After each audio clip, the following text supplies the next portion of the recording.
Good morning. My name is John. Today's presentation or lecture would be on the concept of two-factor authentication, cookies, and also sessions, then single sign-on. The lecture has been subdivided into three parts, and this is for us to be able to make easy transition from one context to the other. The first part of the lecture should be two-factor authentication, but to understand two-factor authentication, it's important that we look at multi-factor authentication, which is moving beyond the username and password idea. Then we would now transition into HTTP cookies and look at session management a little bit. And after that, we would discuss the idea of single sign-on. The goal of the lecture is to discuss how these things works and not just about what they are. And understanding how they work would allow us to see the relationship between the multi-factor, where the HTTP cookies actually has a role to play in authentication, and also the advancement in single sign-on. To begin, we start with the problem that led to all of these innovations. The problem was that before the multi-factor authentication, users were only prompted to provide the username and the password. And this can be termed single-factor authentication. Typically, a user is prompted on a form to provide what he knows, and that's his username and password. But the problem with this single-factor authentication is when an attacker actually hijacks this session or hijacks the username and the password, he has unlimited access to not just the accounts he has hijacked, but other accounts or other platforms that client or user has the same username and password shared amongst, and it's a big problem. And this can be a result of either the password is weak or other compromised methods or vectors. We've seen cases where attackers employ brute force or dictionary search or credential stuffing, phishing, and social engineering. It's always predominant in environments where the citizens or the users have not been schooled on these bad schemes that attackers employ, and also data breaches. So these are like weaknesses that we see in a single-factor authentication scheme. Hence, there should be a way out. Before we discuss the solutions, before the advent of two-factor authentication, multi-factor authentication, companies like Yahoo and Adobe had suffered an extensive data breach. Usernames and passwords were stolen, and it gave rise to a need to make our security much more advanced and tougher. And to that effect, the concept of multi-factor authentication came up. While I was preparing this lecture, there was a need to view the authentication system or the authentication definition as a triangle. For one to be granted authentication or for one to be authenticated means that you need to prove that you are who you claim that you are. And to do that, certain factors are needed. The factor that we all know about is password. That's what you know. So to actually solidify our security, the idea was, can we come up with a new factor? Can we add a new factor or some other factor to the already existing factor? That's something we know. And ideas like something you have since clients or users go about with cell phones or the computers, or something they are. That's something that they were born with, inherent with, biometrics, your fingerprint, or your or biometric from the eyes. And for this to work, two of these factors needed to be integrated together, hence two-factor authentication.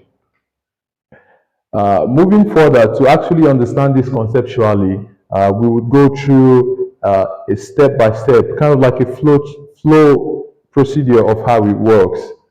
In a two-factor authentication system, the first thing that happens is the user is prompted. He needs to provide the primary credentials, which from our authentication triangle is something that the user knows, which is the password, the username and the password. The next thing is that these details that have been provided by the user is validated by the server. So the server validates it to verify that this is who you claim that you are. But the next thing the server does is the server poses a challenge. And that's where the server prompts you for a second factor. And we are very conversant with this challenge. We either get it on our mail or we get a phone call or some other approach. But the mail and the phone call or even the SMS have been widely used and widely known. A new update is to actually take down the SMS approach because of the problem of SIM swapping, which is something that we would also discuss. So once this challenge is submitted, the server verifies the data. That's the second factor that the user actually provided. And once this happens, if everything actually looks good, if everything is correct and tallies, then access is granted. So that's how it works. But let's look at it from a pictorial view, because the picture actually has more than 1,000 words compared to when you try to understand something conceptually. So the diagram we have before us is very similar to how most applications, web applications work. This diagram is based on the Udemy education platform, how authentication is being achieved on that platform. Take, for example, you are the user, you're a student, and you already have an account, you've signed up with udemy.com, and on the second sign-in, you want to sign in this time around after a couple of weeks, you are prompted with a UI, a login page, and once you have provided your username and password, a request authentication method is actually fired to the server, which prompts the server to generate a two-factor authentication key. That's the second factor. Then this second factor is now fired by the sendMail API or method, and then fired back to you, to your mail. So they use the mail system to actually provide the one-time password. You're now redirected to your homepage to provide this OTP that you've been provided. Once you provide it, verification would happen around here. If it's successful, you're granted access. If it fails, you just get a failure message that you are not who you claim to be. Up next, we will look at common methods. Most of them have been discussed even along the lecture as we've had. A common method that most of us are very conversant with. And the most popular, as we have already mentioned, is the SMS or the email OTP. Now, we're not just going to be discussing the common methods, but we'll be looking at the pros and the cons. The most basic pros about the email and SMS OTP is that it's widely available. Anyone could just implement it into their software or web application. But the downside is that it's vulnerable to SIM swapping. The concept of SIM swapping was not really known. People didn't really see it as a big threat. But it's a big one indeed, in the sense that these hijackers or these bad actors would convince your connection operators. Let's say you are making use of system operator B that offers you access to make calls and takes care of your messaging events or communications, I would say. And these bad actors would look for a way, possibly convincing them that they are you and they've misplaced the cell phone. They would need the same phone number to be transferred to some other device. And sometimes it works out, and we would see statistics of the increase, the hike in this kind of attack. and the losses that has been incurred because of this kind of attack. And once these bad actors are able to convince your device operator, your SIM card operators, that they are you, the transaction is performed, and now they can have access to one-time passwords sent to you. They can even have access to your passwords, because when they prompt applications which you make use of, let's say banking applications, for access to your accounts, these one-time passwords are sent to your cell phone, which in this case, it's now in their hands, because they now have access to your cell phone number, having convinced your SIM operators, and then they can do as many exploits as possible. The graph below actually has an increase in the SIM swap attack. We've had over 14 million US dollars of cyber theft from 2018 up until 2022, which is very humongous, we would say. It's a big problem in the case of 2FA. Although we have 2FA, but we can find like one vulnerability in using 2FA. The second is authentication applications. And with authentication applications, we've seen a lot of progresses. We have like the time-based OTP and the HMAC-based OTP. The beautiful thing about the time-based OTP is that you are given like, it's built on an application. Let's use the Google Authenticator as an example. And you request for authentication into a service that Google as the identity providers can manage, and it's time-based. Hence, once it expires, even if the hijacker gets the OTP past that time, it's of no use. And the same also applies to the HMAC, which is based on a cryptographic concept, the public key cryptographic concept. The pros is that they are secure, they could be used offline, they are app-based. We also have Duo. Duo is also another wonderful time-based one-time password authenticator software. But now they require installation, they are vulnerable to phishing and malware, which is a case with applications installed on either Android. The case of malware would always be a con to that. The next is the hardware token. The beauty of the hardware token is that it's very secure, it's highly secure, it's resistant to phishing, but it's expensive. It's expensive in the sense that you need to purchase it, you need to purchase a device. It's no longer your cell phone, it's a separate device altogether.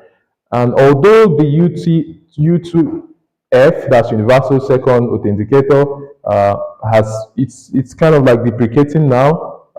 This other one, the Fast Identity Online Service hardware token, it's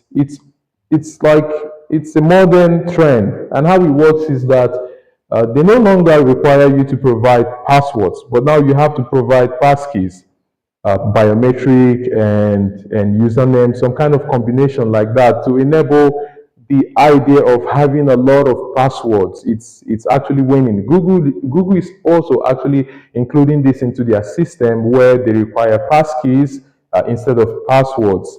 And in the sense that the attacker now has no access to passwords, because the passkeys are kind of like integrated into your devices, that even when they get stolen, no harm can be done, because the attacker doesn't have your thumbprint, neither do they have any of the biometric that you possess. So it becomes very difficult for them. They do not have your passwords, and they have nothing at all. Even if they have your username, they would be prompted to provide a passkey, which they do not have. So it provides a higher level of security. So the next is biometric, which we've seen from the authentication triangle as one of the factors. We have the fingerprint, face scan, and the fingerprint and the face scan. For the biometric, hardware is needed. Privacy issues in the sense of entropy. Sometimes your biometric is not like evenly distributed. So sometimes you try to gain access, it fails. So, but it's a work in progress. The next thing we would see are some key benefits of 2FA. The fact here remains that the two-factor authentication has done more good compared to when we didn't have anything like the 2FA. It's done more good, and now of a lot of industries and a lot of services require that applications should integrate the 2FA.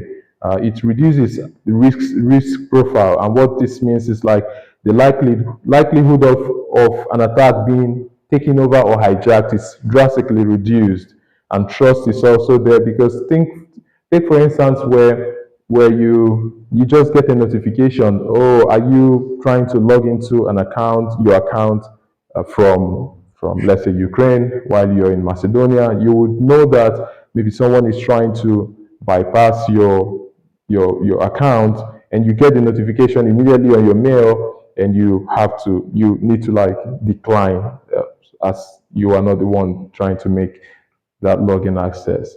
So we also see that it has significantly increased security. We had to skip this because we've been discussing it from the other slide. So 2FA is indeed a very good thing. From the EU login or the EU system as a case study, the EU has really followed up the idea of security on this platform, and we've seen a lot of progress. Before now, it was just the username and password, but now they have a lot of very secured options for us to be sure that our details are very safe. And the first factor we know, they prompt you for your password. And when you provide your username, your email address, and your password, they also prompt you again to pick from a list of options. It's either you have the EU mobile app, which is connected to your account if you follow the steps, or you can provide a security key, or you can, provide another password. So it's been built to have very secured options for two-factor authentication, just to ensure that in no way would an attacker have access to your details. And I will look at the challenges, just a few challenges which shouldn't be seen as challenges, but they should in a way. The users complain that an extra layer of login or waiting for a one-time password. Everyone wants speed, but it's nothing compared to a data breach if your attack is hijacked. So user friction can be seen as a challenge in terms of usability, not in terms of security. We see that it's device dependent. You need the device. So, but when your device is stolen or when your device malfunctions, it becomes like a problem. So maybe your device is locked or your device is stolen. So when that kind of event happens, you need to be active to decline any attempt that was not prompted by you. So in terms of hardware, we think about implementation costs. So that can be also seen as a challenge in terms of token, like banks that offer token, you need to pay an extra fee to get that hardware component. Then let's look at like some security risks that the 2FA poses. One is social engineering, and this was something we discussed in terms of SIM swapping. The service providers are, tricked to believe that they are the user, which we've seen like events and complaints of this in even highly developed countries. So we have like method-specific vulnerabilities. SIM swap still connects to the first one. Then we have phishing. Phishing is also connected to SIM swapping. That's for non-resistant users, creating fake login pages. We've seen reported issues where attackers would clone a web page, and these links will get shared, and you would think you would be convinced that this is the correct link, asked to log in and win something, and when you are tricked and social engineered into accessing such a fake website, you provide your username and password, immediately it is hijacked and then transferred to, let's say, the legitimate platform, but in the hands of a bad actor, and it becomes a problem. In terms of physical access would be when your device is stolen and maybe this device has not been locked. You do not have, let's say, a password and your device is stolen. An attacker has like access to so many of the services that your device is connected to. So the reason why we had to include like session hijacking and cookie theft is so we can transition into the second part of the lecture, which is about cookies. But the idea of cookie theft and session hijacking is very real. And as we make progress, we would see how it works, so to say. So before we transition, we had to design this as an easy transitioning approach to really understand and also see that authentication also has something to do with cookies. So let's say like MFA or 2FA fundamentally strengthens the entry point. So the initial authentication process, MFA actually or 2FA strengthens it. You've been granted access to this platform. You can now, click and do whatsoever you want to do on the platform that you requested access to. Then you're definitely interacting and clicking, let's say buying, making a purchase on eBay or Amazon.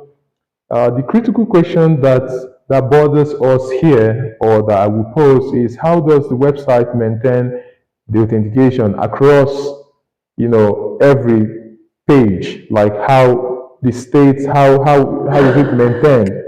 And that's where the idea of the cookies comes in. That's where the idea of HTTP cookies comes in, which is the next thing we would see. So now let's dive into the second part of the lecture, which is web cookies. Um, so, so before we begin to explain what cookies are, it's expedient that we look at the HTTP protocol, the browser, how everything works from a very shallow perspective. The browser by default is known to be stateless.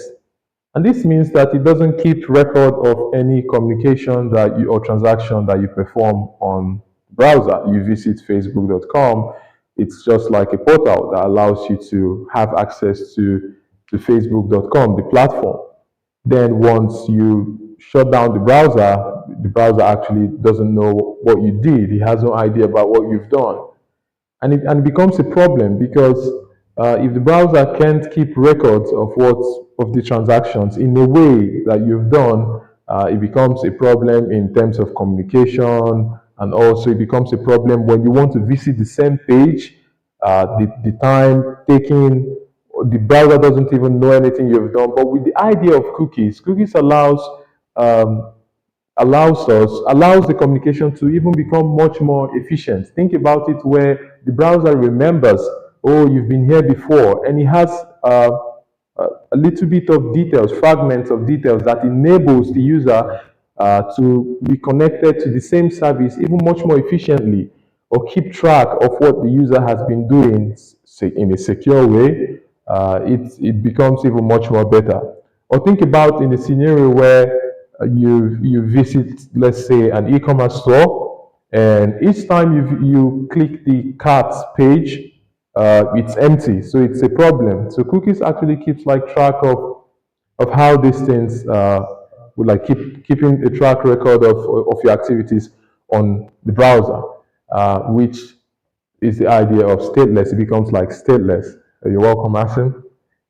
So when we talk about cookies, it's a way the browser has been modified to remember information across a HTTP request or a HTTP transaction. So we would now introduce it formally. They are basically like small pieces of data which we would get to see, the little pieces of data or the makeup or the architecture of a cookie that enables the browser to be stateful, that's to remember the transactions performed across the HTTP portal. And how it works, actually, the mechanism is that when you when you make a GET request on the server and a session is established, the sync act and the acknowledge, the three-way handshake. The next thing is that this server, we coupled with the response also attaches a cookie.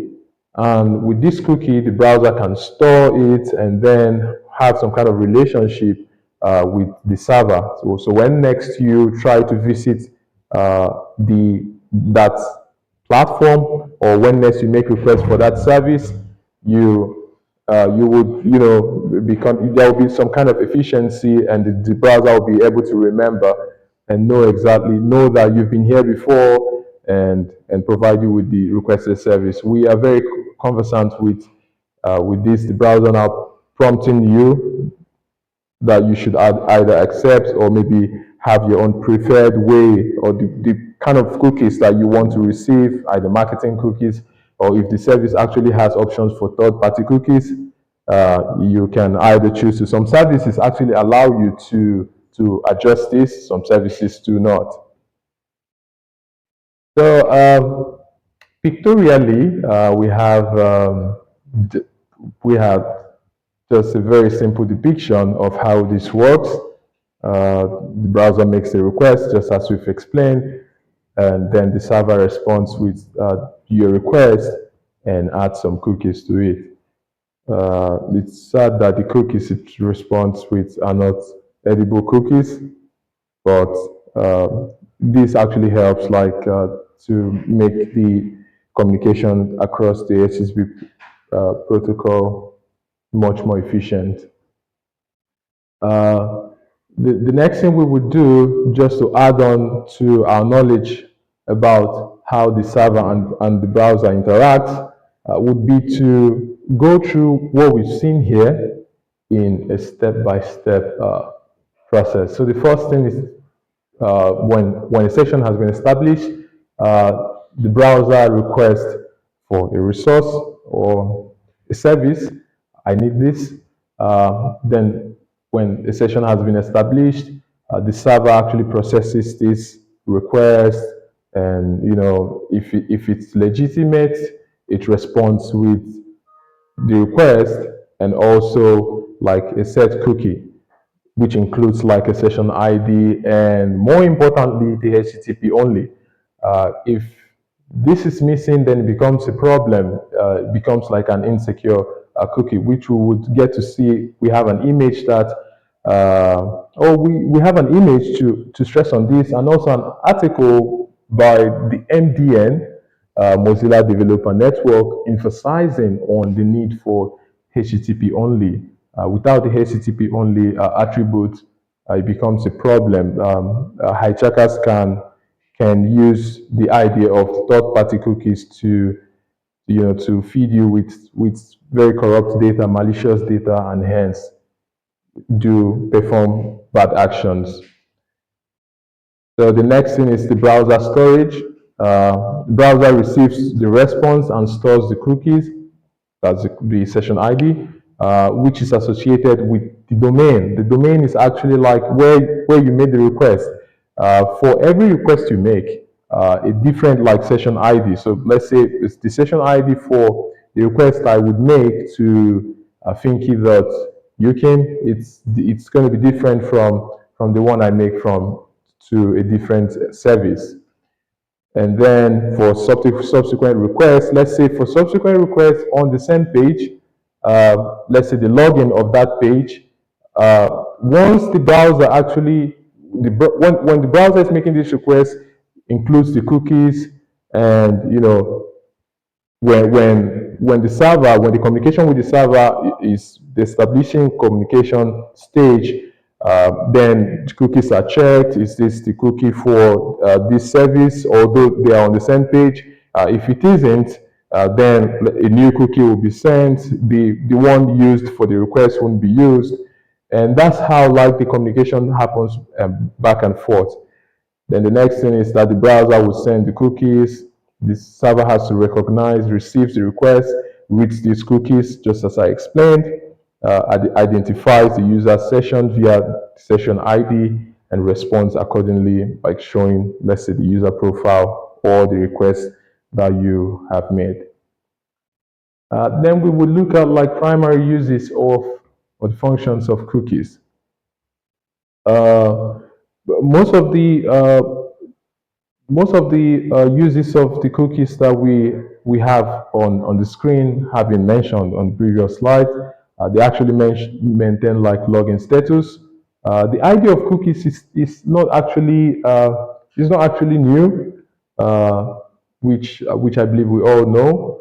But we see like the more of the use cases of cookies in tracking, shopping activities on e-commerce websites.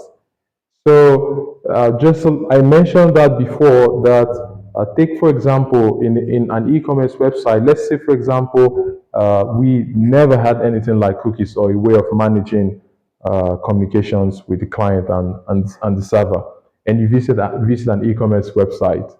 You have your cart, you've loaded your cart with items, but then you leave the cart page and visit the cart page again. The cookie actually enables those, like that communication back and forth, like returning data on the website or on the service you're trying to access. So without these cookies, you just visit there, and each time you visit the page again, it's as if you were never there before. And that's the beautiful thing about cookies. I had to stress on that.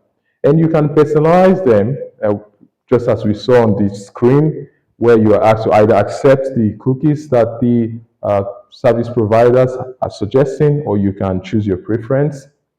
And another thing that cookies are used for are for tracking activities and also for analytics. And this is where we see like third-party cookies. Third-party cookies, they can feed you with, like, you see ads. Sometimes you visited the page, then you visit another page, then you get ads based on a page you visited, because the web, actually the browsers now allows like third-party cookies. You can visit a website that just has to do with a particular idea or a particular concept, then this website not only give you their cookies, but they also have, like, we have other cookies that are being, given back to you that are not related to what they do. So, and that's like more about like the business of the web. So we will look at the anatomy of a cookie very quickly. We have the set cookie header, which defines the cookie's property. So what this is like an object. So you have like a name value pair, and for example, you have like the session ID, which is like the name, and the value is the, the ID.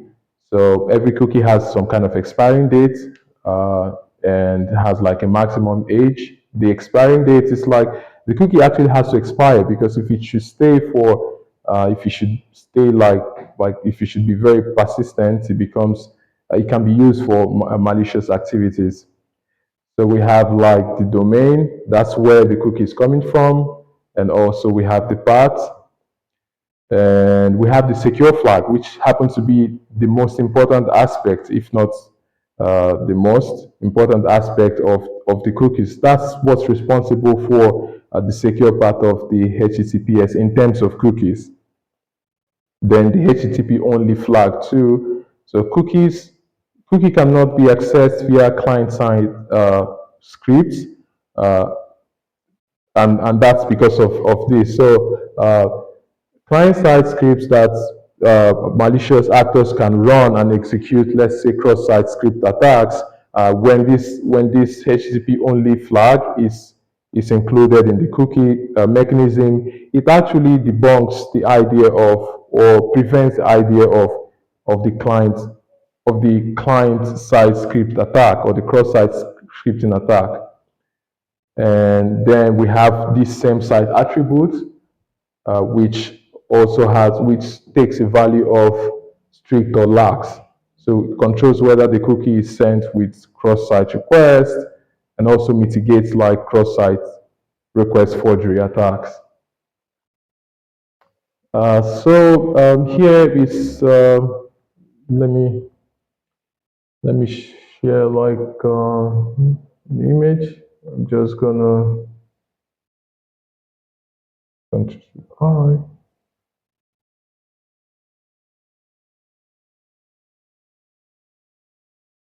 I, and I would go to just to get a better view.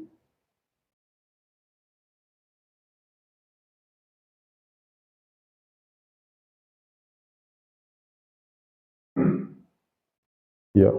Okay. So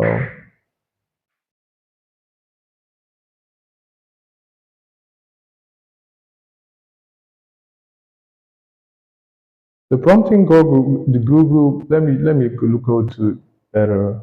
Let's go here. Not here. Not here. Let me look up something very. Okay. Let's use this one. Let's use Overleaf. So visiting Overleaf response like I have a cookie. So the idea of bringing this up is not just to see this, but to see more of what we had. I was thinking like the anatomy, more of what we had here. I tried to label it. So we would start from here just to see. So just as I explained here, so it happened that the domain was actually first. Domain is like where we just visited. This is like the home in that domain, like the home page. Then that's the part we saw that in the anatomy. Then we have the expiration date. So this cookie would expire on the 3rd of May. And we have the size, it's always in bytes. And HTTP only, we have it checked, which is a good thing. It's secured, correct? Then the attribute of same site, lags, and partition key. And without like all of these priorities, medium, without like this, without this kind of structure, like all the attributes of this structure has something important to ensure that a user has uh, has a wonderful experience, a wonderful user experience back and forth each time he visits or makes requests for a service. So we would continue.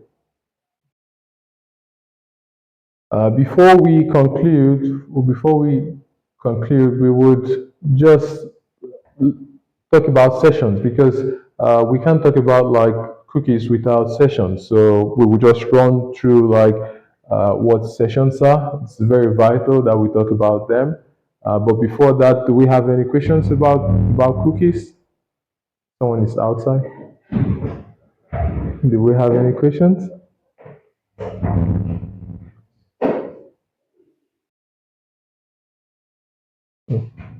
So none. So hence we will just continue with sessions. So we will start with like the cookie role. We've already seen what cookie does. Next thing is we will look at like sessions. So when you perform like a login, you log into a service. The server actually maintains a separate data for your details. Let's say you perform a login. Let's see that differently with the picture. I think it will be better. I have this here for everybody too. So yeah, so um, okay. So you make a request to the server, and then a session is established. And let's say you are prompted to log in. So once the session has been established, you make the request, you provide, let's say, your username and your password. Somehow, like the server keeps like some details that enables for the next login. Some kind of like while you get your session ID in the cookie and some other data, the server actually keeps some details, like stores some of your details, so that when you want to log in again, authentication can happen. And that's why the idea of like cookies and servers are kind of like very related. You can't talk about like cookies without talking about like sessions.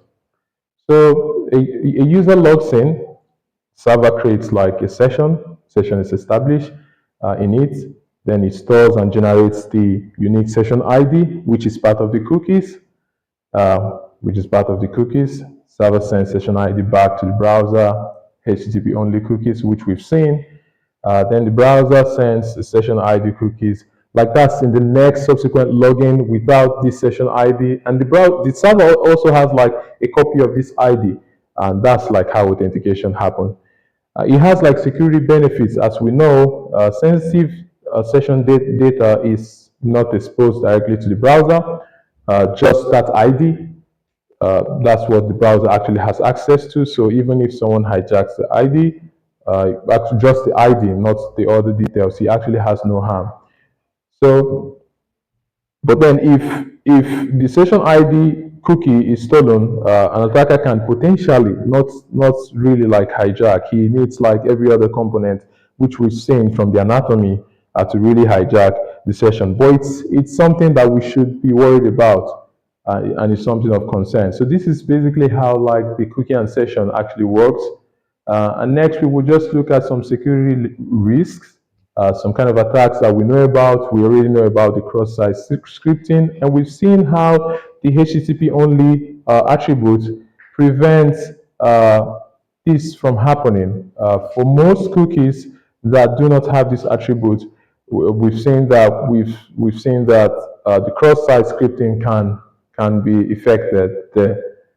Then session hijacking was what we talked about in the previous slide. It means the cross-site scripting, like network sniffing, if not secured. So like the importance of the secure attribute too, when we looked at this, it's very important. This is a very important attribute in terms of, let me make it bigger. Just 1 minute, guys. So, okay, it just means HTTP only unsecured, so we stay connected.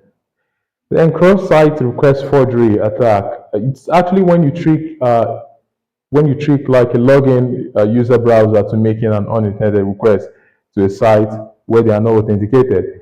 Let's say, for example, a Facebook clone. So you just feed in your details. The attacker has access to those details, and then use those details on the real platform. And if that platform doesn't have like some kind of 2FA, it becomes a problem. So that's like the importance of having the 2FA in almost every platform. So even when the attacker has the keys to your house, he opens and he hits a brick wall. So it becomes a problem for the attacker, and you get notified immediately, except when in the case of SIM swapping, where the attacker may have tricked your service providers, and then you have no access to any form of notification, and it becomes even a greater problem. So before now, the first part of the lecture, we always have some kind of transition page. The first lecture was 2FA, then we had some kind of transition page to cookies, and we also tried to do the same with the single sign-on, which will be the third part of the lecture. So do you have any questions about cookies or 2FA? Okay, do you have, Ibrahim? Okay, thank you. So we've seen cookies, and we know what sessions are, how they enable like websites to maintain the state, and this was like an improvement on the browser from being from stateless to stateful. Then let's consider a scenario. So this is like how the transition into the new stuff works. So we consider like a scenario of a large organization, let's say Google Workspace. So users need to access like numerous distinct applications: email, the calendar, the storage, Google Drive, Google Calendar, and all of these wonderful applications that Google has given us access to. So users are required to log in. Then let's think about like users logging into all of this. You have different emails and passwords, or you have the same email but different password just to access all of these services. It becomes a nightmare. It becomes a problem. So you're really going to be frustrated. And that's like where the idea of the single sign-on was born. And hence part 3 of the lecture. So to build on the frustration of requiring a lot of passwords for all of these services that you want to have access to, you need to remember dozens of passwords, and then it can take a lot of time.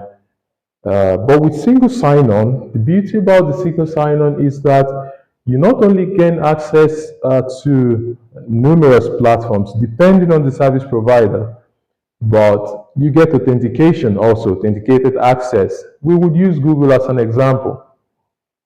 And because of this idea of single sign-on, you also invent like innovations built on this idea of single sign-on allows you to even have access to other services that trust an identity provider like Google, who already has like some kind of details about you. Other organizations can trust them that when you provide these organizations with only your email address, knowing that it comes from an identity provider like Google, they can grant you access to even a lot of services, authenticated access to the services that they have. So in our own case here, we are assuming Google to provide this identity. We have service, maybe like Office 365, for example. The Microsoft MS 365, I have access to, a lot of us have access to it with our Google account. And it's a very beautiful experience. The single sign-on has brought like a lot of authentication access to services that ordinarily would take us a lot of time and require us to have a lot of passwords, and everyone is happy. But then, before we look at the sad face again, it's important to look at like different authentication flows.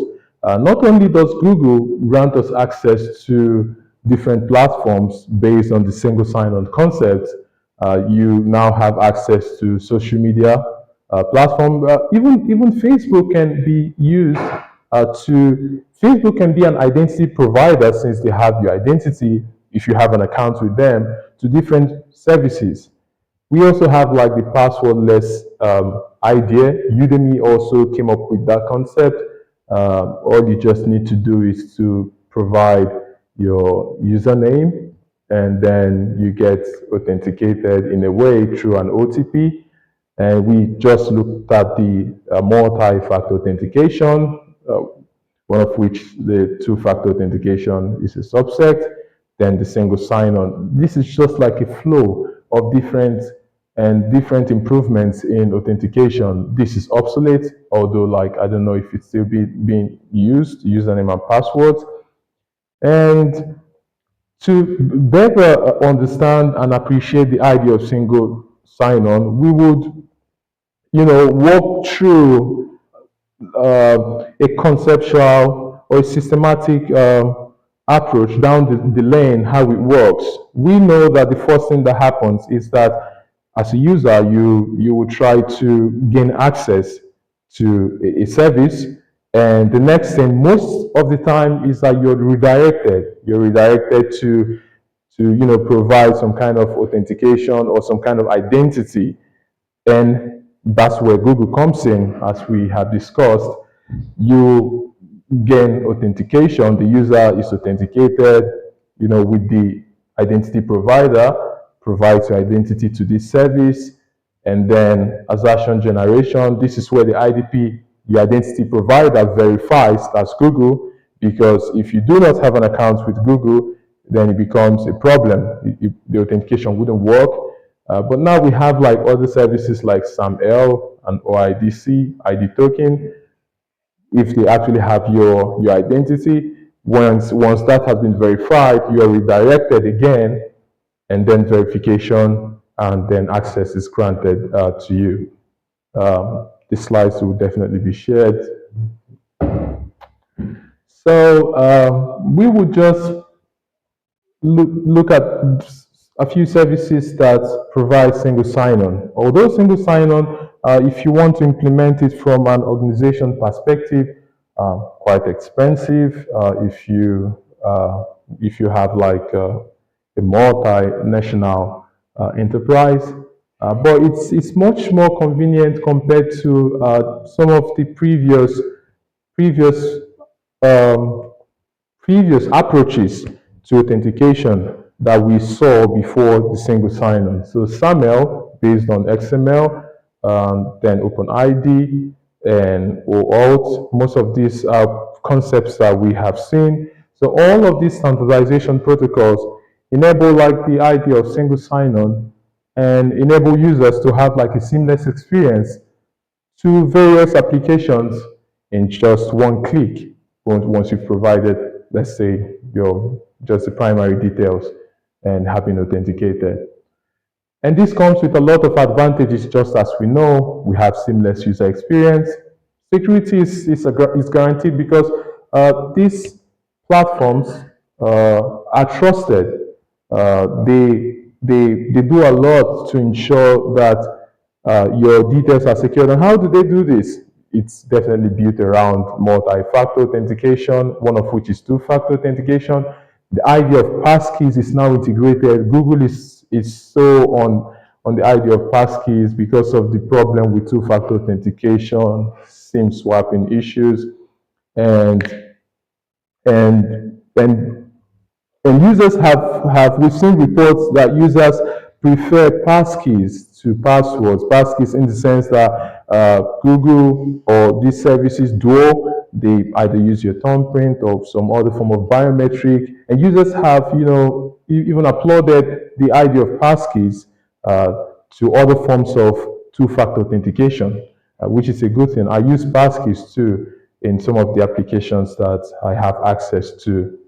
So we have like reduced administrative overhead, fewer password, that's the goal, then better compliance, and centralized authentication logs provide a clear audit trail. This would lead us to just a moment. Okay, I wanted to be sure that we had that. But then we are talking about all of these good and nice things. Oh, single sign-on, everything works better. But we should also think about like a single point of failure. If this guy should get broken, like the manager, these single sign-on platforms that we've seen, what if like something happens, since they are kind of like the gatekeepers to different different platforms that we would want to have access to? What if it gets broken? It becomes a problem. So here's the single point of compromise, single point of failure, in other words. A successful attack to one of these identity providers can be a very big and humongous problem. And when it's taken down, it's as if you become very handicapped. And we should always consider that although their systems are built around well thought out methodologies and frameworks, it's also important that we have this security mindset that a successful attack could mean losing maybe all that we have. So implementation complexity. Professor Hisina also mentioned about implementation complexity. She encouraged that you need to know a lot to actually have some form of implementation of single sign-on, because just as we saw in the key clock digital trust experience we had, you need to be into like how all of this works from an architectural perspective, setting up everything and making the configurations as it ought to be. The next is availability dependency. If the IDP is down, which we've seen from the single point of compromise, users may be unable to access like federated applications, which federated concept is explained in the coming slide. So we have single logout challenges, ensuring that logging out from one application is reliably terminate sessions across all federated SPs. This is a problem with big enterprise. So take, for example, you're working for Google and then you transition to Microsoft, but you still have access to the services you had in your team at Google. So if this is not fixed, so what big enterprises do is to work so hard in the sense that when you leave a company, you have no access to anything that that you would ordinarily have access if you are still there. Once you've left, it's the wire will just be sliced and you have no access. So it's also worth considering the single logout challenge. So let's take a broader look at this before we conclude. Um, a single sign-on is a key to a larger concept, that's the federated identity management, which refers to like policies. These are actually where laws comes in, policies and processes that allows like organizations to securely, access resources of another uh, organization. So we're going to be considering Google and Microsoft. So I cited the example that with my Google account, I can access all of the services provided by Microsoft, even without the password offering to Microsoft. And it's a big thing. It's a big thing when we look at it from a broader perspective. So it involves like establishing trust. So there is trust between these two big enterprises. And then SSO, as we know, focuses on user authentication experience, which we've seen like in the previous slides. And the entire idea of all of this coming from the two-factor authentication, the first part of the lecture, then we looked at cookies, and then single sign-on. They all like have some kind of, they are all related in a way. You can't really talk about single sign-on without two-factor authentication or multi-factor authentication. It's embedded under the hood of like the single sign-on architecture. Or so to summarize, the first thing we explored was how we transition from a single factor authentication username and passwords to a multi-factor authentication, which is an idea of ensuring that these attackers suffer, that they hit the brick wall, even if they gain access to your keys. The next was that we looked at HTTP cookies, very important concepts that allow the browser to transition from stateless to stateful. And then a much more beautiful concept as a single sign-on provides us access to a lot of services with just one click. Once the IDP provides some authentication verification for the services that we are interested to access.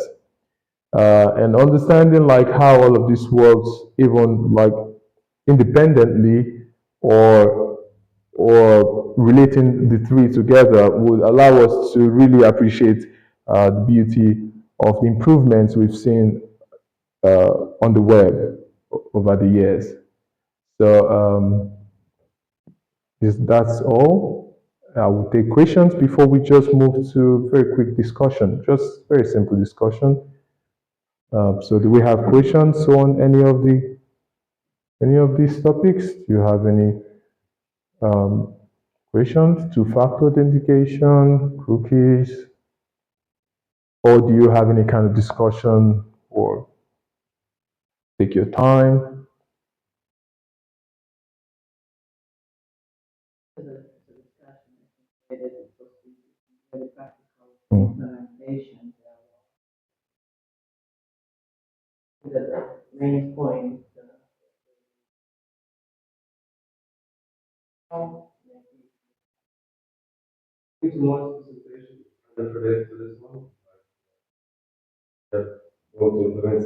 Yeah. Yeah, tomorrow's presentation would be tomorrow's lecture. It's not like a presentation, it's an implementation. Like would be more of this is how this works, this is how two-factor authentication works, single-factor authentication. I don't know if they had to do something on single sign-on implementation. I don't think so. Yeah, yeah, yeah, key clocks.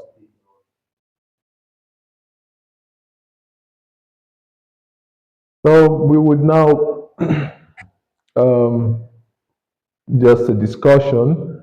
We've seen that 2FA adds security, that's one. SSO makes everybody happy. Then the cookies actually helps to manage like sessions, makes the browser stateful. So it's just like an open question. I would also think I don't know the answer because I just had to look for the discussion so we could think about it in 2 3 minutes. If we can think about if we can conjecture anything, we could just leave it then.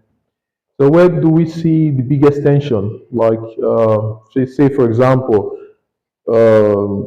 if an attacker should which of these three would an attacker which of these in these three technologies do you think that when touched would would have more harm on the system? Let's say the Google system.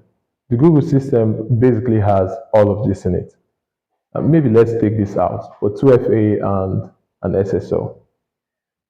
So which do you think, like from your experience, like from your experience with web technologies, where do you see the biggest tension between security and convenience when these three technologies are used together?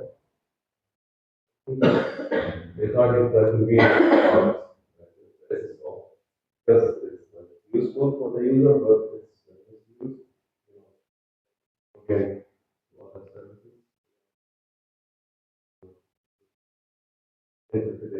Hmm. Yeah, I agree with you too because take for example where let's say your cell phone. We talked about like device theft. Someone hijacks your cell phone, and you don't have like the initial like normal cell phone password. Uh, and let's assume that this individual identity A who picked your cell phone is um, has malicious aims. Like the single sign-on actually allows this person access to everything. There was news about like the SIM swapping attack where it happened. The complainer, so to say, he complained that it happened in the space of he was sleeping, and the attacker had some of his identities, convinced the service provider that, oh, I am this other person, and the service provider believes the attacker and swaps the phone number to a new SIM and transferred it to the attacker, and they were able to move $38,000 in the US. And and it was a very big issue. So even I became very paranoid because so if the service providers can believe just by phone call or by email that I am some other person, something that kind of scenario, it becomes a problem. And relating it to the single sign-on when someone actually gets hold of in some way of access to most of the services you normally access without a password by just logging in with your, let's say, Gmail account.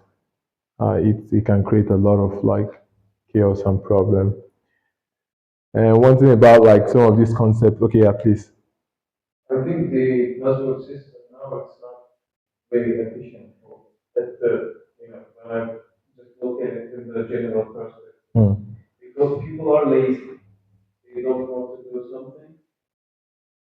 As like as me, when I try to log in something and I'm taking my phone from a different room and take it signing to mail service again, etc. I think this system must be changed, like using password manager. If we can assemble all of the passwords in password manager, also we can secure this password manager, I think all of the problems are. Yeah, but then the problem of a single point of compromise, like what about like someone hijacks the password manager? So Google is coming up with like passkeys. Passkeys is like the idea is to reduce the passwords, like delete all your passwords, and then work with like biometric. Like they're trying to force you to delete every password, transfer out all your passwords to passkeys because when someone think about uses like password manager, but when someone hijacks the password manager, he has access to all of your password. And I actually found that out like if you have a Linux system, I didn't know it was from my Linux system. I figured like the password manager, all you need is my password to the computer, and I can just copy the password manager of the Linux system, and it has all the passwords, and some of them are unhashed. And I was Maybe we can set cloud-based system and not like two-factor authentication. Have lots of factors like security layers. And if we can enhance the privacy of the password managers, because I'm thinking that if we can set passwords strong, people cannot find our password if we are not sharing it with people. Because it's very hard to find someone's password.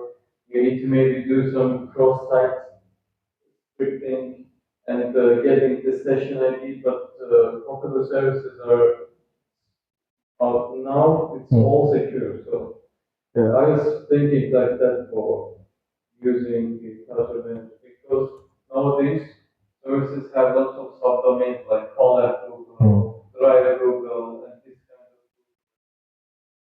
of. Yeah, like this is like the new. There was this mail that it was the undergrads on campus in FINKI here. They got a mail that everyone should stop using two-factor authentication from Outlook. Uh, but the whole idea is to reduce passwords. The whole idea is to take passwords away.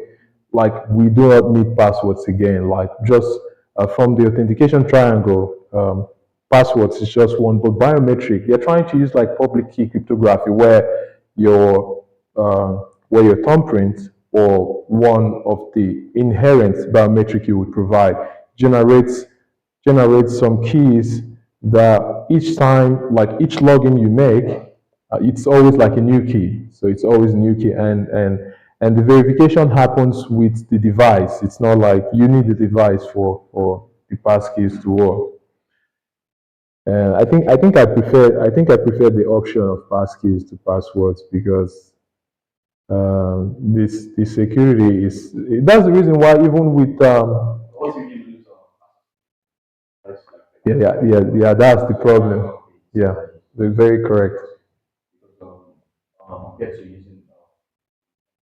Mm.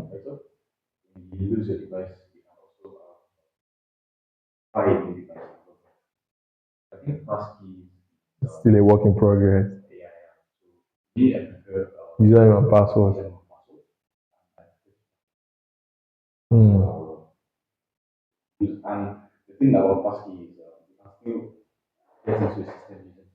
Yeah. Mm.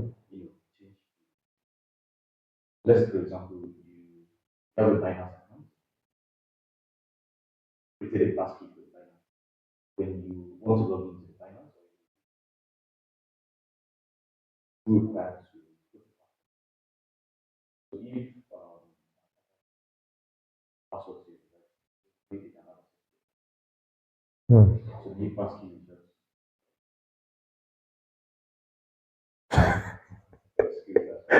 Yeah, you're correct. I agree. I get your point. Yeah. Okay. Let's. The passkey is actually the way it's actually no password. It's like, but the point Ibrahim was making is like when the passkey stops working when they steal your device. It's like a thumbprint. When you try to log into, I use like NLB Bank, like here. So they each login I make with the password, they tell me, or include the passkey. Like, do you want to include like a thumbprint or something? Yeah, fingerprint Actually, passkey doesn't only verifies if you are the real. of the So device. if you don't like set that information, you're going to access to it. Same with Google Authentication, like Mm. same with Google. The only difference is Google. Oh, yeah. Yeah. So if you don't set the fingerprint on your device, passkey is never going to access it. Only going to access for. Let's say, for example, you set the passkey on your laptop, it's never going to access it. Only going Okay. to access the password. So passkey basically takes the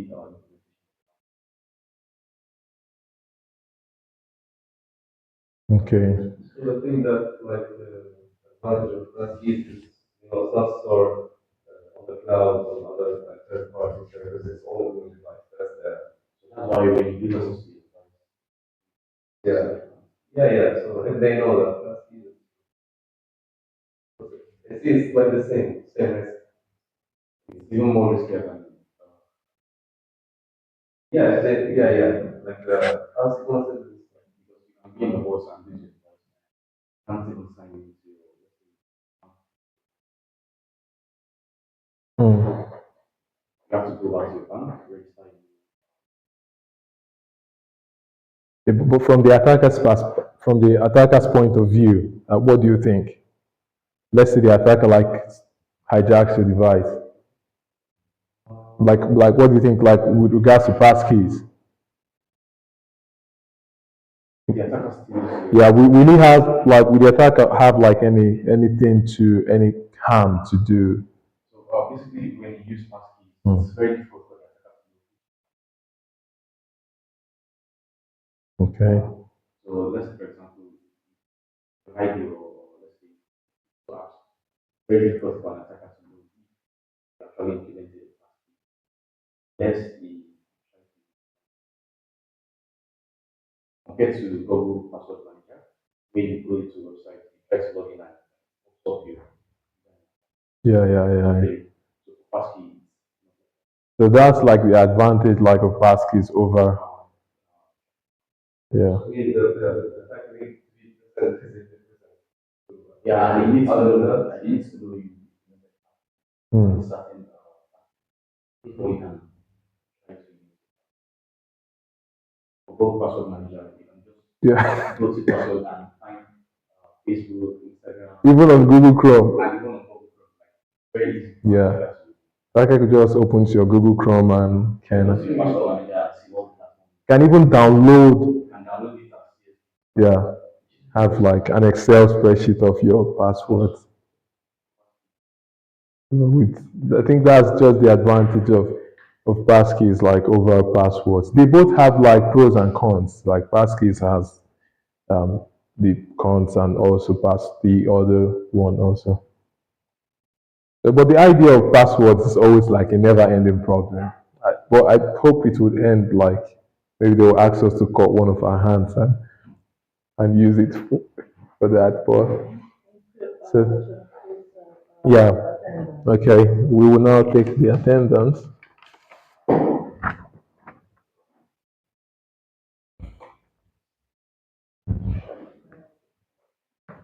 Thank you very much, everyone, for attending the lecture and for contributing. I learned a lot, like from the interaction. Thank, thank you so much, Hassan. I think since we prepared the material, so maybe like this week it will be ready. I'm not sure if I can do this.